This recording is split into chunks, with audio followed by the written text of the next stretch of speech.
Hi all, ಎಲ್ಲರೂ ಹೇಗಿದ್ದೀರಾ? I hope ನೀವೆಲ್ಲರೂ ತುಂಬ ಚೆನ್ನಾಗಿದ್ದೀರಾ ಅಂತ ನಾನು ಭಾವಿಸ್ತೀನಿ. ಇವತ್ತು ತಲೆ ಸ್ನಾನ ಮಾಡಿಕೊಂಡೆ, ಮೋಡ ಬೇರೆ ಆಗಿದೆ, ಅದರಲ್ಲೂ ತಲೆ ಸ್ನಾನ ಮಾಡ್ಕೊಂಡು ಬಂದಿದ್ದೀನಿ. ಕೂದಲು ಕೂಡ ಸ್ವಲ್ಪನೂ ಒಣಗಿಲ್ಲ. ಚಿಂಚುಗೂ ಸ್ನಾನ ಮಾಡಿಸಿ ಮಲಗಿಸಿದ್ದೀನಿ. ಚಿಂಚು ಆರಾಮಾಗಿ ಮಲಗಿದ್ದಾಳೆ.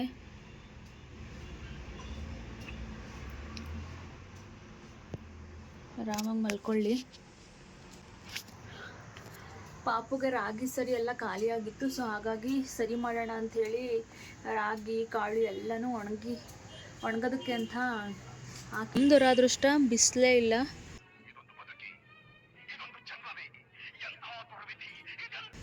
ಬಟ್ ಎಲ್ಲನೂ ತೊಳೆದು ಒಣಗಾಕಿದ್ದೀನಿ.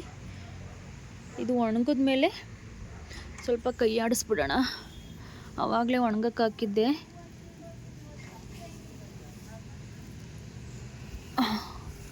ಬಿಸಿಲು ಬೇರೆ ಇಲ್ಲ. ಪಾಪಕ್ಕೆ ಸ್ವಲ್ಪ ಕೂಡ ಹಿಟ್ಟು ಇಲ್ಲ, ಖಾಲಿ ಆಗಿಬಿಟ್ಟಿದೆ ಸರಿ ಹಿಟ್ಟು. ಅದಕ್ಕೆ ಮಾಡ್ಕೊಳ್ಳೋಣ ಅಂಥೇಳಿ ಎಲ್ಲನೂ ಒಣಗಾಕಿದ್ದೀನಿ ತೊಳೆದು. ಬಟ್ ಬಿಸಿಲಿಲ್ಲ, ಒಣಗ್ತಿಲ್ಲ ಕಾಳೆಲ್ಲ. ಇದಕ್ಕೆ ನವಣೆ, ಸಜ್ಜೆ, ಬಾರ್ಲಿ ಎಲ್ಲ ಥರದ ಕಾಳುಗಳು, ಪ್ರತಿಯೊಂದು ಎಲ್ಲ ಏನೇನು ಸಿಗುತ್ತೆ ಗುಡ್ ಅನಿಸೋದು ಎಲ್ಲ ಥರದ ಕಾಳು ಎಲ್ಲ ಹಾಕಿ ತೊಳೆದು ಒಣಗಿಸಿ ಅದನ್ನು ಸ್ವಲ್ಪ ಲೋ ಫ್ಲೇಮಲ್ಲಿ ಹುರಿದು ಮಿಷನ್ಗೆ ಹಾಕಿಸಿ ಸರಿ ಮಾಡಿ ಪಾಪುಗೆ ತಿನ್ನಿಸೋದು ನಾನು.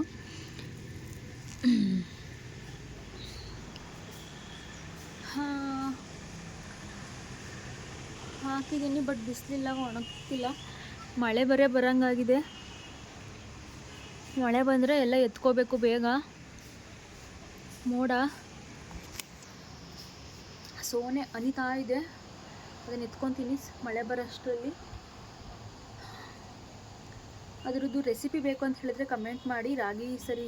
ರಾಗಿ ಸರಿದು ನಾನು ಫುಲ್ ವಿಡಿಯೋ ಮಾಡಿ ಹಾಕ್ತೀನಿ. ಏನಿಲ್ಲ ಗೈಸ್, ಇಷ್ಟೇ. ಇವತ್ತು ವಿಡಿಯೋ ಮಾಡ್ಕೊಳ್ಳೋದಕ್ಕೆ ಆಗಲಿಲ್ಲ, ಪಾಪು ಕೈಯೇ ಬಿಡಲಿಲ್ಲ. ಅವಳಿಗೆಲ್ಲ ಊಟ ಮಾಡಿಸಿ ಸ್ನಾನ ಮಾಡಿಸಿ ನಾನು ಸ್ನಾನ ಮಾಡಿ ಅವಳದೆಲ್ಲ ಸರಿ ಖಾಲಿಯಾಗಿತ್ತಲ್ಲ, ಸೊ ಹಾಗಾಗಿ ಅದೆಲ್ಲ ತೊಳೆದು ಒಣಗಾಕೋ ಅಷ್ಟರಲ್ಲಿ ಟೈಮೇ ಆಗೋಯ್ತು. ಅದನ್ನು ವಿಡಿಯೋ ಮಾಡ್ಕೊಳ್ಳೋದಕ್ಕೆ ಆಗಲಿಲ್ಲ. ಅಷ್ಟೇ, ದಿನ ಹೀಗೆ ಹೋಗ್ತಾ ಇದೆ. ನಾನು ಬೇರೆ ತಲೆ ಸ್ನಾನ ಮಾಡಿಬಿಟ್ಟಿದ್ದೀನಿ. ಅದು ಕೂದಲು ಒಣಗಿಲ್ಲ, ಶೀತ ಆಗಿಬಿಡುತ್ತೆ. ನನಗೇನಾದರೂ ಶೀತ ಆಗಿ ಜ್ವರ ಏನಾದರೂ ಬಂದರೆ ಪಾಪುಗೂ ಆಗ್ಬಿಡುತ್ತಲ್ಲ ಅಂತ ಭಯ ಅಷ್ಟೇ. ನನಗೇನು ಜ್ವರ ಬಂದರೆ ನನಗೇನು ಅಷ್ಟು ಫೀಲ್ ಆಗಲ್ಲ. ಬಟ್ ನನ್ನಿಂದ ಅವಳಿಗೆ ಬರುತ್ತಲ್ಲ ಅನ್ನೋ ಒಂದು ಗಿಲ್ಟ್ ಕಾಡುತ್ತೆ ಅಷ್ಟೇ.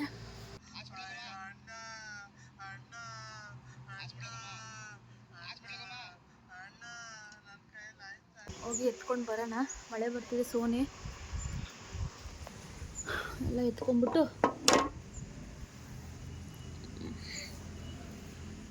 ಒಳಗಡೆ ಹಾಕೊಳ್ಳೋಣ. ಫ್ಯಾನ್ ಗಾಳಿಗೆ ಒಣಗಿಸ್ಕೋಬೋದು.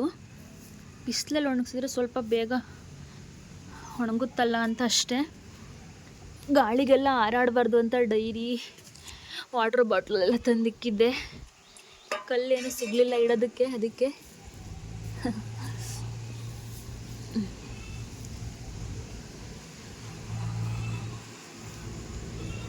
ಎತ್ಕೊಂಡು ಪಾಪು ಮಲಗಿದ್ದಾಳೆ. ಅವಳು ಒಬ್ಬಳನ್ನೇ ಬಿಟ್ಟು ಬಂದುಬಿಟ್ಟಿದ್ದೀನಿ. ಬೇಗ ಎತ್ಕೊಂಡು ಹೋಗಬೇಕು. ಚೆನ್ನಾಗಿ ಮಂಚದ ಮೇಲಿಂದ ಕೆಳಗೆ ಬಿದ್ದುಬಿಡ್ತಾಳೆ, ಸೊ ಹಾಗಾಗಿ ಬೇಗ ಎತ್ಕೊಂಡು ಹೋಗೋಣ. ಅವಳು ಒಬ್ಬಳನ್ನೇ ಬಿಟ್ಟು ನನಗೆ ಎಲ್ಗೂ ಹೋಗೋದಕ್ಕೂ ಆಗಲ್ಲ. ಆಯಿತು, ಎಲ್ಲ ಇಟ್ಕೊಂಡಿದ್ದೀನಿ. ಹೋಗೋಣ. ಪಾಪು ಎದ್ದಿಲ್ಲ, ಮಲಗೇ ಇದ್ದಾಳೆ. ಇದನ್ನು ಇಲ್ಲಿ ಹಾಕೊಳ್ಳೋಣ ರೂಮಲ್ಲಿ ಕೆಳಗೆ, ನೆರಳಲ್ಲೇ ಒಣಗಿಸೋಣ. ನಾಳೆ ಬಿಸಿಲು ಬಂದಾಗ ಒಣಗಾಕಿದ್ರಾಯ್ತು.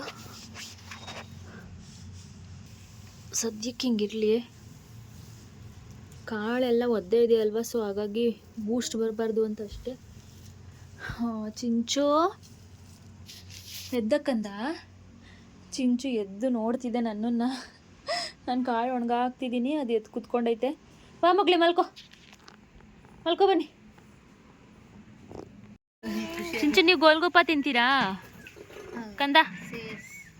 ಅಲ್ಲಿ ಗೋಲ್ಗುಪ್ಪ ಅಣ್ಣ ಬರ್ತೈತೆ ನೋಡಲ್ಲಿ ಮಗಳೇ. ಅರ್ಷಿ, ನೀನು ತಿಂತ್ಯಾ?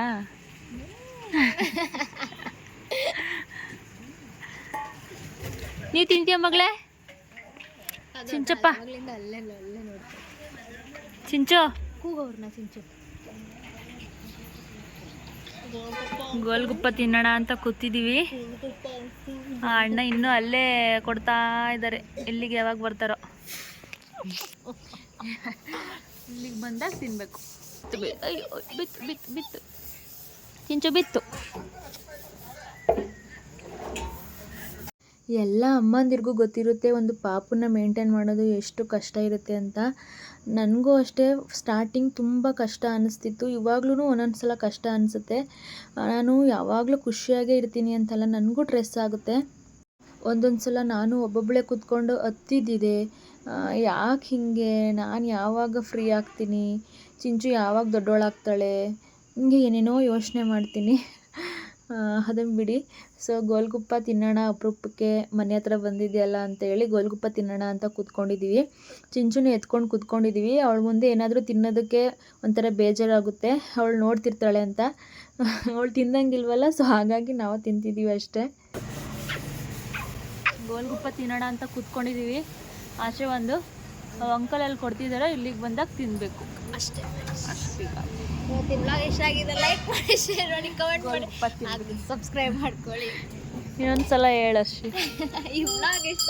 ಈ ಬೀದಿ ವ್ಯಾಪಾರಿಗಳ ಜೀವನ ಎಷ್ಟು ಕಷ್ಟ ಇರುತ್ತೆ ಅಲ್ವಾ. ಇವರೆಲ್ಲರನ್ನೂ ನೋಡ್ತಿದ್ರೆ ನಾವೇ ಅದೃಷ್ಟವಂತರು ಅಂತ ಅನಿಸುತ್ತೆ. ಎಷ್ಟೊಂದು ಸಲ ನಾವು ಬೇಜಾರಾಗಿ ಕೂತ್ಕೊಂಡಾಗ, ನಮಗೆ ಯಾಕೆ ಈ ಥರ ಕಷ್ಟ ಬರುತ್ತೆ ಅಂತ ಅಂದ್ಕೊಂಡಾಗ, ಒಂದು ಸಲ ಈ ಥರದವ್ರನ್ನ ನೆನಪಿಸ್ಕೊಂಡ್ಬಿಟ್ರೆ ಸಾಕು, ಅವ್ರಿಗಿಂತ ನಾವೇ ಅದೃಷ್ಟವಂತರಲ್ವ. ನಮಗೆ ದೇವರು ಎಷ್ಟೊಂದು ಆಪರ್ಚುನಿಟೀಸ್ ಕೊಟ್ಟಿದ್ದಾನೆ ಅಲ್ವಾ ಅಂತ ಅನಿಸುತ್ತೆ. ಪಾಪ ಅವರು ಬೆಳಗ್ಗೆಯಿಂದ ಸಂಜೆವರೆಗೂ ಈ ಥರ ತಳ್ಳೋ ಗಾಡಿ ಇಟ್ಕೊಂಡು ದುಡಿದು ಅವ್ರ ಜೀವನನ ಅವ್ರು ಸಾಗಿಸ್ತಿರ್ತಾರೆ. ಗೋಲ್ಗುಪ್ಪ ಅಣ್ಣ ಒಂದು ಎಕ್ಸಾಂಪಲ್ ಅಷ್ಟೇ. ಎಲ್ಲ ಬೀದಿ ವ್ಯಾಪಾರಿಗಳಿಗೂ ನನ್ನ ಕಡೆಯಿಂದ ದೊಡ್ಡ ರೆಸ್ಪೆಕ್ಟ್ ಅಂತಲೇ ಹೇಳ್ಬೋದು. ಮುಂಚೆ ನಮ್ಮಪ್ಪ ಅಮ್ಮ ಎಲ್ಲರೂ ನಾವು ತೋಟದಲ್ಲಿ ಏನಾದರೂ ಬೆಳೆದ್ರೆ ಅದನ್ನು ತಗೊಂಡು ಮಾರೋದಕ್ಕೆ ಅಂತ ನಮ್ಮ ಅಪ್ಪನೂ ಹೋಗ್ತಿತ್ತು, ನಮ್ಮ ಅಮ್ಮನೂ ಹೋಗ್ತಿದ್ವು, ಜೊತೆಯಲ್ಲಿ ನಾನು ನನ್ನ ತಮ್ಮ ಈ 3 ಜನನೂ ಹೋಗ್ತಿದ್ವು. ನಮ್ಮ ಅಪ್ಪನ ಒಂದೇ ಕಳ್ಸೋದು ಬೇಡ ಅಂಥೇಳಿ ನಾನು, ಅಪ್ಪ, ಅಮ್ಮ, ನನ್ನ ತಮ್ಮ 4 ಜನನೂ ಹೋಗ್ತಿದ್ವು. ಅದೆಲ್ಲ ನೆನಪಾಗುತ್ತೆ ನನಗೆ ಒಂದೊಂದು ಸಲ.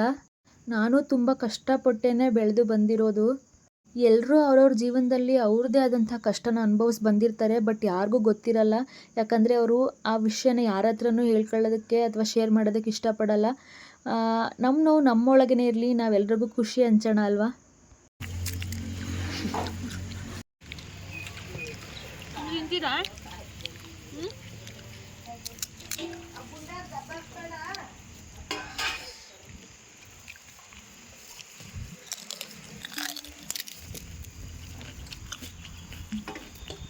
ಮಳೆ ಬಂದಿದ್ದ ಕಾರಣ ಮತ್ತೆ ವಿಡಿಯೋಸ್ ಕಂಟಿನ್ಯೂ ಮಾಡೋಕ್ಕಾಗಲಿಲ್ಲ.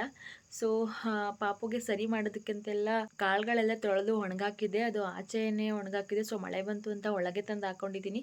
ಮತ್ತು ಬೆಳಗ್ಗೆ ಮಾರ್ನಿಂಗ್ ಎದ್ದು ಬಿಸಿಲಿಗೆ ಹಾಕಬೇಕು, ಒಣಗಿಸಿ ಅದನ್ನು ಪುಡಿ ಮಾಡಿ ಇಟ್ಕೋಬೇಕು ಅಷ್ಟೇ.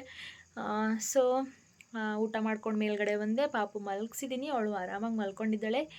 ನಾವು ತಿಂದಿದ್ದಾಯಿತು, ತಾಚಿ ಮಾಡಬೇಕಷ್ಟೆ. ಸೊ ಮನೆಯಲ್ಲಿ ಬಸ್ಸಾರು, ಸೊ ಮದುಗೆ ಬಸ್ಸಾರು ಇಷ್ಟ ಇಲ್ಲ. ಸೊ ಅದಕ್ಕೆ ನನಗೆ ಬಸ್ಸಾರು ಬೇಡ, ಹೊರಗಡೆ ಏನಾದರೂ ತಿನ್ಕೊಬರ್ತೀನಿ ಅಂತ ಅರ್ಶಿನೂ ಮಧುನೂ ಹೋಗಿದ್ದಾರೆ. ಅವ್ರು ಹೋಗಿ ಬರಲಿ. ಮದುಗೆ ಬಸ್ಸಾರು ಬೇಡ ಅಂತ ಹೋಗಿ ಎಗ್ ರೈಸ್ ಬಾತು ತೊಗೊಂಡು ಬಂದೈತೆ. ಯಾಕೆ ಮಧು ನೀನು ಬಸ್ಸಾರು ತಿನ್ನಲ್ಲ? ಪ್ರಾಣಿ ಅಲ್ವಾ.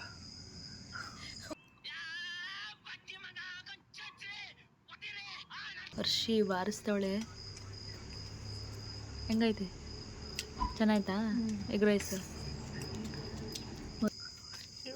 ಮತ್ತೆ ಏನು ಸುಂದರವಾಗಿದೆ, ಎಷ್ಟು ಕ್ಯೂಟಾಗಿದೆಯಲ್ವ ನೀನು.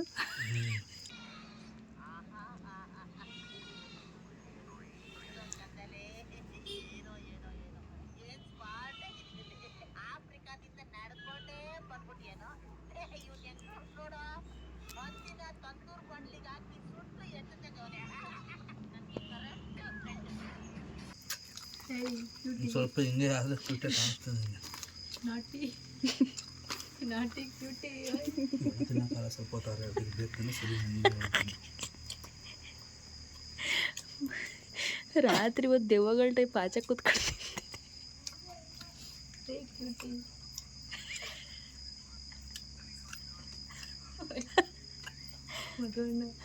ಪಾಪು ಮಲ್ಗೊಳ್ಳೆ ಜೋರಾಗಿ ಮಾತಾಡೋಕ್ಕಾಗ್ತಿಲ್ಲ, ಎದ್ಬಿಟ್ರೆ ತಿನ್ನಕ್ಕೂ ಬಿಡಲ್ಲ.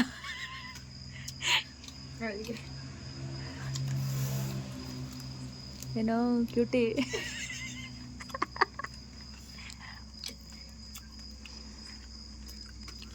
ಚೆನ್ನಾಗಿ ತೆಗೆದು ಮತ್ತೆ ಹೇಳ್ತಂದೆ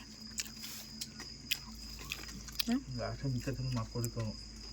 ಲಾಸ್ಟಿಂದ ಆಯಿತು ಮಸಾಲೆ ಎಲ್ಲ ಹಾಕಿ ಲಾಸ್ಟ್ ಇದು ಲಾಸ್ಟ್ನೇದ ಏನೇ ಫಸ್ಟ್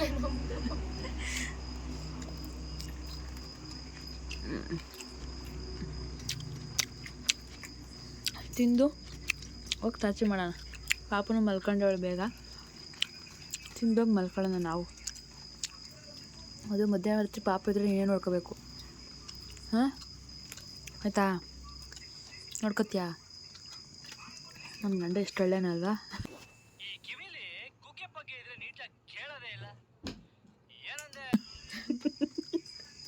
ಅದ್ಯಾವುದು ಸಾಂಗ್ ಐತಡಿ, ಅದ್ಯಾವುದು ಸಾಂಗ್ ನೆನಪು. ಜನರೇ ಬಂಗಾರದ ಮನುಷ್ಯ. ಈರುಳ್ಳಿ ಕಡಿತ. ಜನರೇ ಮೆಚ್ಚಿದ ಬಂಗಾರದ ಮನುಷ್ಯ.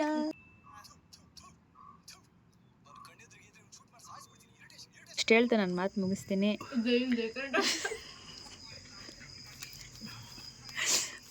ಏನೇ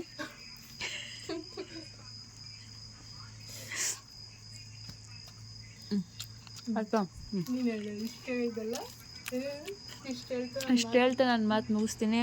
ಜೈ ಹಿಂದ್, ಜೈ ಕರ್ನಾಟಕ ಮಾತೆ. ವರ್ಷಿ ಜೈ ಹಿಂದ್, ಜೈ ಕರ್ನಾಟಕ ಮಾತೆ ಅಂದವಳೆ. ನಮ್ಮದು ಒಂದು ಜೈ ಹಿಂದ್, ಜೈ ಕರ್ನಾಟಕ ಮಾತೆ. ಜೈ ಬೋಲೋ ಭಾರತ್ ಮಾತಾ ಕಿ. ನಾವು ಹಂಗಂತ ಭಾರತಾಂಬೆಗೆಲ್ಲ ಅವಮಾನ ಮಾಡ್ತಿಲ್ಲ, ಹಂಗೆಲ್ಲ ಮನಸ್ಸಲ್ಲಿ ಇಟ್ಕೋಬೇಡಿ please, don't mind. Just for fun ಅಷ್ಟೇ. ಊಟ ಮಾಡೋಗಿ ಮಲ್ಕೊಳ್ಳೋಣ. ಎಲ್ಲರಿಗೂ ಧನ್ಯವಾದಗಳು. ಇವತ್ತಿನ ವಿಡಿಯೋ ಇಷ್ಟೇ. ನೀವೆಲ್ರಿಗೂ ನನ್ನ ವೀಡಿಯೋಸ್ ಇಷ್ಟ ಆಗ್ತಿದೆ, ನೀವೆಲ್ಲರೂ ನನ್ನ ವೀಡಿಯೋಸ್ ಎಂಜಾಯ್ ಮಾಡ್ತಿದ್ದೀರಾ ಅಂತ ನಾನು ಅನ್ಕೋತಿದ್ದೀನಿ. ಗೊತ್ತಿಲ್ಲ ಅದು ನಿಜನೋ ಸುಳ್ಳೋ ಏನು ಅಂತ. ಸೊ ಐ ಹೋಪ್ ನಿಮ್ಮೆಲ್ರಿಗೂ ಇಷ್ಟ ಆಗಿದೆ ಅಂತ ಹೋಪ್ ಅಷ್ಟೇ. ಹೋಪ್ ಬಟ್ ರಿಯಲ್ ಫ್ಯಾಕ್ಟ್ ನಿಮಗೆ ಗೊತ್ತು, ನಿಮಗೆ ನನ್ನ ವೀಡಿಯೋಸ್ ಇಷ್ಟ ಆಗ್ತಿದೆಯಾ ಇಲ್ವಾ ಅಂತ. ಸೊ ಇವತ್ತಿನ ವ್ಲಾಗ್ ಇಷ್ಟೇ. ಎಲ್ಲರೂ ಹೆಲ್ದಿಯಾಗಿರಿ, ಹ್ಯಾಪಿಯಾಗಿರಿ. ಮತ್ತೆ ಮುಂದಿನ ವ್ಲಾಗಲ್ಲಿ ಸಿಗ್ತೀನಿ, ಬೇಗ ಸಿಗ್ತೀನಿ. Lots of love. ಬಾಯ್.